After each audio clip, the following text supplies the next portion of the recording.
we're growing, our sales are growing, our reach is growing, our exposure is growing, our daily routines and our expectations are growing. And that comes through stretching our abilities as a team. And that is rarely ever comfortable, right? And we try to make it as fun and engaging and as collaborative as possible. But you also have to be mindful as a leader, have to be mindful of the fact that when you stretch people, they become uncomfortable. And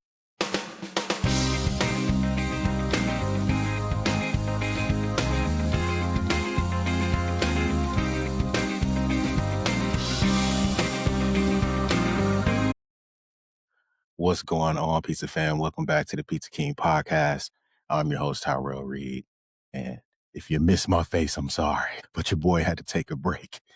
If you miss my voice, I'm sorry. Your boy had to take a break. And that should be the whole tip for today. Take a break when you need to take a break, because I needed to take a break just from, you know, running and growing and doing things in the store, trying to make sure we're on top of our game with the podcast and all the content that comes as a result of that. And before I reached the point of burnout, I just needed to take a step back and say, hey, look, it's going to be okay if we don't get an episode out this week. We have episodes. We have stuff, already recorded, but it was all right. The world didn't end, and we are back here together for a Takeout Tip. Quick reminder, we moved to Thursday to give you a better chance to get that tip in before the weekend. That's going to be our goal every single week. We're going to have a guest every Tuesday, and then every Thursday you get my voice solo here giving you these tips. And really, right now, everything we've been talking about has just been about progress in the store, just showing you and teaching you and talking through what we're doing in hopes that it helps you do what you need to do better in your restaurant, in your pizzeria. So with that being said, man, we'll just jump right into it this week. And it's been a couple of weeks since we gave update. I think the last one was on how we finished the first month, which was profitable, but not like great profit, but we made a little bit of money. We didn't lose money. We made some progress in the way of sales. Month two has been interesting. This is our first month really getting into our 6-day schedule. We've been open 7 days. We've since changed to a 6-day schedule, closed on Mondays, really making sure we needed to close the gap and pick up those sales that we were going to miss, potentially miss. You know what I mean? Um, our goal for that was to get an extra 4 orders per day for the 6 days that we were open, to make up for the Monday that we were lacking, which was our slowest day of the week. Extra 4 orders a day. I think we're doing pretty good as far as that goes. Starting with people, listen, things are changing, right? And when it comes to growing something like this and trying to get the best that you can out of your situation, out of your business, there's going to be some growing pains that comes along with that. So we're growing, our sales are growing, our reach is growing, our exposure is growing, our daily routines and our expectations are growing. And that comes through stretching our abilities as a team. And that is rarely ever comfortable, right? And we try to make it as fun and engaging and as collaborative as possible. But you also have to be mindful as a leader, have to be mindful of the fact that when you stretch people, they become uncomfortable. The way I explained it to the team this week was, it's like a rubber band ball. Rubber band balls are a bunch of rubber bands that are holding the ball together. And, the more you add to it, the more it grows. But the more it grows, the more you have to stretch, right? The bigger the ball gets, the more the rubber band has to stretch in order to continue to wrap around it. So that's what we are. We're growing our rubber band ball, and we're stretching, and every single thing that we add is going to continue to grow us, or or stretch us a little bit, and as we create this ball of business that we're taking care of. And it's a fun process, but it's not painless. I don't want to say it's a painful process, but it is certainly not a painless process. So with that being said, just being mindful of that and making sure that we have conversations with our team on, where we're headed, what we're working on. Just like, we're following our 12, 14 week plan. I'll give you some updates there. We're actually a couple of weeks behind just because we really got caught up in the phase where we're at. So, but that's okay, because plans are meant to, change, and we make adjustments. From a sales standpoint, and I like the fact that we've been being transparent. We've been continuously staying transparent on sales and profit, because I want folks to make sure that you can understand that you can make some money doing this. Is it great money? No, it's not. No, we're not going to be millionaires, doing this our first year, but we can run a profitable business. We can track our numbers daily, weekly, monthly, and we can make adjustments based on, what those numbers and signals are telling us. So we know that we finished month one, up a few $100 in profit. Feels good. We had some negative weeks there in the beginning. I'm very proud now that we've run in the black here for 4 weeks, 5 weeks in a row. So that to me is encouraging, given where the business is. There's still some up and down in there, but we're doing a great job at just controlling what we can control. The last 3 weeks, which is where we are with an update, is February, getting into month two. Week ending 2/8, we did uh 85, 99, 51, $8,600 in sales. Profit was 7.3%, $625.93. That's almost, we did over $600 in profit that week. That's good for us. Second week, $8,800, 88, 30, 25, 3.5% profit, $302. This past week, 89, $8,900, 89.14. Solid week of profit, almost 13%, 12.9%, 1,147.86 in profit, for a total net profit month to date in February of $2,076.19. So we're already up a couple $1,000 just from tightening the screws and making some small changes. If you're keeping up with us from year to date, that's 35, almost $3,419 of profit in the first 7 weeks. And I am very happy with that, because it shows that we understand our break even. We're listening to the signals, we're putting the right offers out there, and we're continuing to test things, and we want to continue to grow. Sales have been, growing literally week to week, even with taking away a day, where we're continuously doing more sales than what we were doing at the beginning of month one. So I'm just ecstatic at the progress that the team is making. We had a big catering in there one of those weeks, which was actually, it was funny because it was a slow week, but because we ended up with a really big catering, it balanced everything out at things, and that's just how things start to work. And Andy's like, man, thank God we had that catering. I'm like, it doesn't matter where it comes from. We're just making sure that it's coming, and we'll continue to stack weeks and stack wins. It was, that's how we build these consistent trends. So I'm very happy with that. What are we doing? We're focusing on our existing customers and our loyalty members. We have 1,025 on our email list, and we want to continue to grow that. So we're sending out deals, we're sending out offers.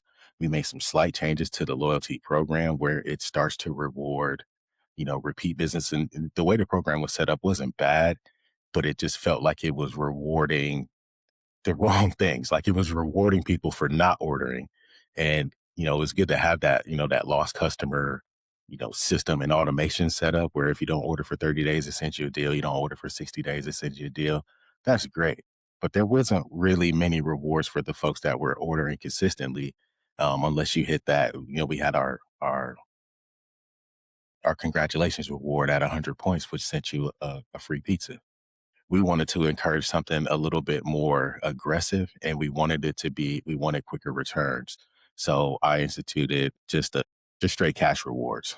So instead of getting a free pizza at 100 points, you get $10, and you can use that towards anything. And what changed was, I talked to a customer, and he was there. He's ordering Philly cheesesteak with a coworker, and I'm like, "Hey, you got a free pizza on your account?" He goes, "Yeah, I don't really eat the pizza here. I go to a different place," which is fine. It's cool. "I don't really eat the pizza here, but I love your Phillies." I'm like, "So you just let these rewards expire?" He goes, "Yeah, I don't really use it." I'm like, "Why don't you just order it and give it to somebody?" He's like, "I guess I could do that, but it's all good." So I gave him a deal on this Philly, and I'm like, "Man, we have to fix that, because we have people that come to us for different reasons, and we want to give them, the equal opportunity for rewards. It shouldn't just be a free pizza." So we decided to go with cash rewards, but to also encourage encourage folks to come back a little bit quicker, we set a midway point. So at 50 points or $50 spent at 50 points, you get a $5 reward. So you get $5 at 50 points, you get $10 at 100 points. And then at the 200 point tier, if you reach that point, there's an extra bonus $5 reward. So 25 at 200 points.